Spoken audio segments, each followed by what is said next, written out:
Lakshmi Srinivasa jewelleries proprietors Duggi Srinivasarao, Duggi Abhinay, IT hub ఎదురుగా Yellandu cross road, Khammam. ఇచ్చిన Congress party ఈనాడు తెలంగాణ రాష్ట్రంలో అధికారంలో ఉంది. ప్రధానంగా రాష్ట్రం ఇవ్వటానికి కారణం వెనకబడ్డ ఈ తెలంగాణ ప్రాంత ప్రజల మనోభావాలని గౌరవించడంతో పాటు ఈ తెలంగాణ రాష్ట్రం గత ఆంధ్రప్రదేశ్లో ఏదైతే నష్టపోయిందో ఆ నష్టపోయిన దాన్ని ప్రజల ఇబ్బంది పడకుండా ఉండే విధంగా కొత్త రాష్ట్రాన్ని ఇస్తే కొత్తగా ఏర్పడిన గడిచిన 10 సంవత్సరాలలో కేవలం మాటలకే పరిమితమై చేతలలో కార్యరూపం శూన్యం చూపించి దొరికినంత అప్పు చేసి అప్పు ఇచ్చేవాడుంటే చాలు, అది ఎన్ని కండిషన్లు పెట్టినా పర్వాలేదు అని తెలంగాణ రాష్ట్రంలో సుమారు 7 లక్షల కోట్ల రూపాయలు అప్పు చేసి ప్రాజెక్టుల పేరుతో ప్రజలను మభ్యపెట్టి ఆనాటి ప్రభుత్వం యొక్క ప్రవర్తన నడవడిక మనం చూసాం. పేదోడి ప్రభుత్వం తెలంగాణలో రాష్ట్రంలో ఏర్పడిన తర్వాత ఏ నమ్మకము విశ్వాసంతో తెలంగాణ రాష్ట్రంలో ఇందిరమ్మ రాజ్యాన్ని ప్రజలు తెచ్చుకున్న తర్వాత ఆనాటి ప్రభుత్వం చేసిన అనేక ఘోరాలను నేరాలను సరిదిద్దుతూ అప్పుల్లో ఉన్న ఈ రాష్ట్రాన్ని వారు చేసిన అప్పులకి వడ్డీలు అసలు కడుతూ ఏవైతే సంక్షేమ కార్యక్రమాలతో పాటు ప్రధానమైన అభివృద్ధి కార్యక్రమాలు ఆగిపోయాయో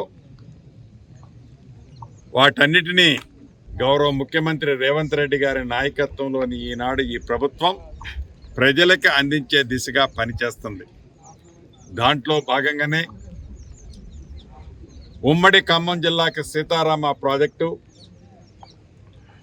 ఈ సీతారామ ప్రాజెక్టు గతంలో రాజీవ్ సాగర్, ఇందిరాసాగర్ పేరుతో ఆనాటి కాంగ్రెస్ ముఖ్యమంత్రి దివంగత నేత రాజశేఖర్ రెడ్డి గారు జలయజ్ఞం పేరులో భాగంగా ఆ ప్రాజెక్టులు సుమారు 2400 కోట్లతో 2,71,000 ఎకరాలని సాగులోకి తెచ్చే ప్రణాళికను ఆనాడు చేపట్టడం జరిగింది. దానికి పేరు మార్చి పేరు మార్పుతో పాటు ధనార్జన కోసం అలైన్మెంట్లు మార్చి వాటికి తుది మెరుగులు దిద్ది ఆ 2,400 కోట్ల ప్రాజెక్టుని తెలంగాణ సాధించుకున్న తర్వాత వచ్చిన ప్రభుత్వం ఏదైతే ఉందో అది సుమారు 18,000 కోట్లకి తీసుకెళ్ళి ఈ 18,000 కోట్లలో సుమారు 9,000 కోట్లని ఖర్చు పెట్టి ఒక్క ఎకరానికి కూడా ఆనాడు ఆ ప్రభుత్వం నీళ్ళివ్వని సంగతి మనం ప్రత్యక్షంగా ఈనాడు మనం చూస్తున్నాం. అంతేకాదు ఇప్పుడు మనం గోదావరి కరకట్లలో ఉన్నాం. ఆనాటి కాంగ్రెస్ ముఖ్యమంత్రి దివంగత నేత రాజశేఖర్ రెడ్డి గారు ఈ కరకట్లన్నీ ఏర్పాటు చేస్తే ఆనాడు ల్యాండ్ ఎక్విజిషన్ కారణంగా కొన్ని బిట్లు ఆగిపోతే ఆ ఆగిపోయిన బిట్లకి కూడా నింపని గత ప్రభుత్వం ఈ ప్రాంత ప్రజలంతా గోదావరి వచ్చినప్పుడు ప్రాణాన్ని అరిచేతిలో పెట్టుకొని బిక్కుమని బ్రతికే ఈ గిరిజన ప్రాంత ప్రజల కోసం ఈ తెలంగాణ ప్రభుత్వంలో ఇందిరమ్మ రాజ్యం వచ్చిన తర్వాత అటువంటి పనులన్నిటినీ యుద్ధ ప్రాతిపదిక మీద పూర్తి చేసే దిశగా ఈనాటి గౌరవ ముఖ్యమంత్రి రేవంత్ రెడ్డి గారి నాయకత్వంలో ఈ పనులు చేపట్టాం. ఏదైతే ఇందాక చెప్పిన సీతారామ ప్రాజెక్టులో ఒక లింక్ కెనాల్ని ఏర్పాటు చేసి మొదటి విడతగా సుమారు 1,50,000 ఎకరాలు ఆయకట్టు, అది నాగార్జున సాగర్ ప్రాజెక్టు ఆయకట్టు కావచ్చు,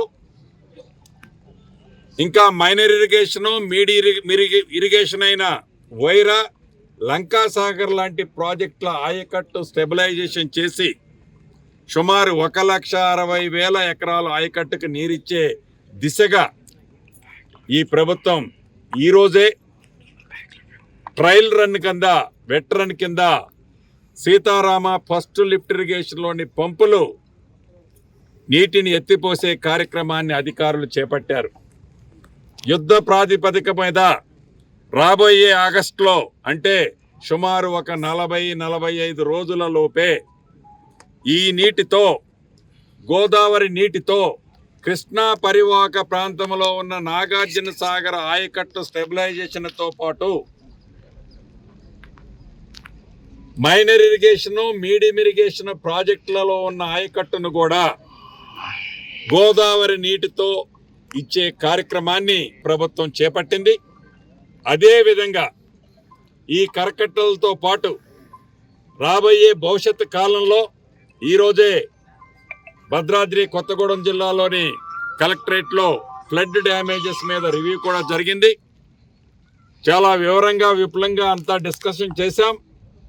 గత ప్రభుత్వంలో ఏదైతే అజాగ్రత్తకి వల్ల సామాన్య ప్రజలు ఇబ్బంది పడ్డారో ఈ ప్రభుత్వంలో గౌరవ ముఖ్యమంత్రి రేవంత్ రెడ్డి గారి నాయకత్వంలో ఇరిగేషన్ శాఖ మంత్రి గారు ఉత్తమ్ కుమార్ రెడ్డి గారు, బట్టి విక్రమార్క గారు, తుమ్మల గారు ఇంకా మిగతా మంత్రులమంతా ఈ ప్రజానికానికి ఇబ్బంది కలగకుండా ఉండే విధంగా ప్రణాళికలు సూచించడం జరిగింది, ఆదేశించాం. ఆ పద్ధతిలో అధికారులు కూడా నడుచుకోబోతున్నారు. చివరగా చెప్పదలుచుకున్నది ఒక్కటే, ఇది పేదవాడి ప్రభుత్వం, ఇది రైతన్నల ప్రభుత్వం, ఇది యువత కోసం ఉన్న ప్రభుత్వం, ఇది బడుగు బలహీన దళిత మైనారిటీల కోసం ఉన్న ప్రభుత్వం, ఆడబిడ్డల కోసం ఉన్న ప్రభుత్వం. కాబట్టి ఈ ప్రభుత్వం చిత్తశుద్ధితో పనిచేస్తుంది.